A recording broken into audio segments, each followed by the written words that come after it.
الحمدللہ والصلاۃ والسلام علی رسول اللہ وبعد۔ آج کا موضوع ہے کہ قربانی کا جانور کیسا ہونا چاہیے۔ دیکھیں، بہت سارے لوگ یہ سمجھتے ہیں کہ قربانی کے جانور میں کوئی عیب نہیں ہونا چاہیے، جبکہ یہ بات غلط ہے۔ قرآن کی کسی بھی آیت میں یا اللہ کے نبی صلی اللہ علیہ وسلم کی کسی بھی حدیث میں یہ وارد نہیں ہے کہ قربانی کے جانور میں کوئی بھی عیب نہیں ہونا چاہیے۔ یہ بات اچھی طرح سے سمجھ لیں۔ یہ بات کہیں قرآن و حدیث میں نہیں آئی ہوئی ہے کہ قربانی کے جانور میں کوئی عیب نہیں ہونا چاہیے، بلکہ حدیث میں کیا ہے؟ حدیث میں یہ ہے کہ قربانی کے جانور میں فلاں فلاں عیب نہیں ہونا چاہیے، یعنی کچھ خاص عیوب ہیں، ان کو مینشن کر کے بتایا گیا ہے کہ قربانی کے جانور میں یہ عیوب نہیں ہونے چاہیے۔ ان کے علاوہ اگر کوئی اور عیب ہے تو وہ قربانی سے مانے نہیں ہوگا۔ تو یہ اچھی طرح سمجھ لیں، دونوں چیزوں کا فرق سمجھ لیں۔ صحابی رسول برا بن عازب رضی اللہ عنہ اس حدیث کے راوی ہیں، فرماتے ہیں کہ اللہ کے نبی صلی اللہ علیہ وسلم نے فرمایا اربعن۔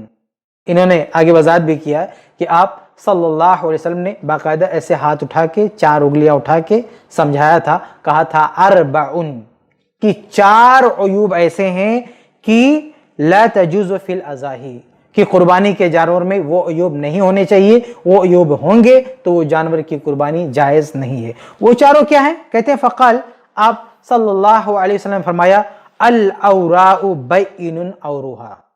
پہلا عیب کہ جانور کانا ہو، اس کی آنکھوں میں خرابی ہو، اور ایسی خرابی بین اوروہا، اس کی آنکھوں کی خرابی باقاعدہ دکھ رہی ہو، یعنی ایک عام آدمی اس پہ نگاہ ڈالے تو اس کو سمجھ میں آ جائے، دکھ جائے کہ اس کی آنکھیں خراب ہیں، یعنی باقاعدہ اس کو ڈاکٹر سے چیک کرانے کی ضرورت نہیں ہے، چیک اپ کرانے کی ضرورت نہیں ہے۔ ظاہری عیب ہونا چاہیے، یعنی آپ کو دکھے کہ اس کی آنکھیں خراب ہے، اندر سے اس کی آنکھوں میں کوئی مسئلہ تو اسے کوئی فرق پڑنے والا نہیں۔ ہمیں صرف اتنا مکلف کیا گیا کہ ہم اس کو دیکھیں، اگر دکھنے میں عیب نظر آ رہا ہے اس جانور کی قربانی نہیں ہوگی، اور اگر دکھنے میں ان کی آنکھیں سلامت ہیں تو کوئی مسئلہ نہیں ہے۔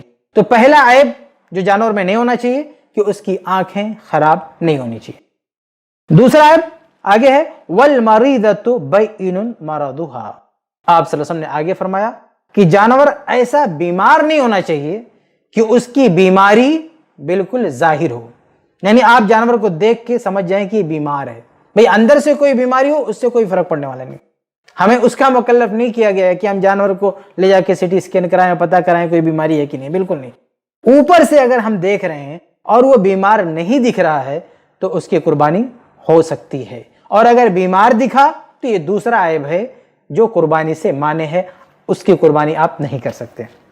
آگے ہے آپ صلی اللہ علیہ وسلم نے فرمایا تیسرا عیب والارجاء بین ضلوعھا، کہ جانور اس طرح لنگڑا ہو کہ اس کا لنگڑا پن ظاہر ہو، یعنی اس کے پاؤں میں خرابی ہو، اس کے پیر ٹوٹے ہوں، خراب ہوں، کچھ بھی ڈیمیج ہوں، کچھ بھی مسئلہ اس کے پیر میں، اور دکھنے سے باقاعدہ صاف نظر آ رہا ہو کہ اس کے پاؤں خراب ہیں، تو یہ بھی ایک ایسا عیب ہے کہ جس جانور میں ہوگا اس کی قربانی جائز نہیں ہوگی۔ یہ بھی ظاہر، اندر سے کوئی پیر میں خرابی ہے تو کوئی مسئلہ نہیں ہے، بظاہر کوئی خرابی نہیں دکھنی چاہیے۔ آگے ہے چوتھا عیب والکثیر التی لا تنکر، کہ اتنا دبلا پتلا ہو، بالکل ہڈیوں کا ڈھانچہ ہو، اس میں گوشت بہت کچھ ہو ہی نہ، بہت ہی لاغر، بہت ہی کمزور ہو، کوئی آدمی دیکھے بولے یہ تو ہڈیوں کا ڈھانچہ ہے، تو ایسے جانور کی بھی قربانی نہیں ہوگی۔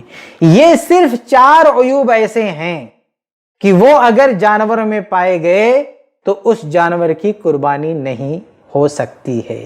ان 4 عیوب کے علاوہ کوئی اور عیب ہے جانور میں، اس سے کوئی فرق نہیں پڑتا ہے۔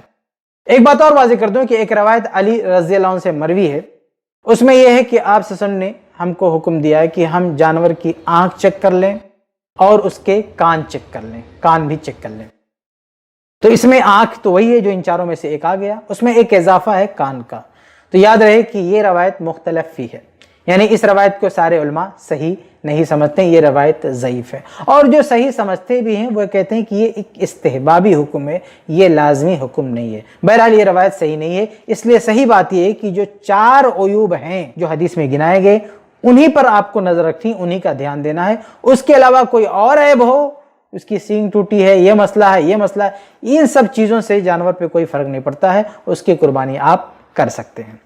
ایک اور چیز واضح رہے وہ یہ کہ صحیح مسلم کی حدیث ہے، حدیث نمبر 1963، اس میں اللہ کے نبی صلی اللہ علیہ وسلم نے کہا کہ لا تذبحوا الا مسنہ، کہ صرف اسی جانور کی قربانی کرنا جو دانتا ہو۔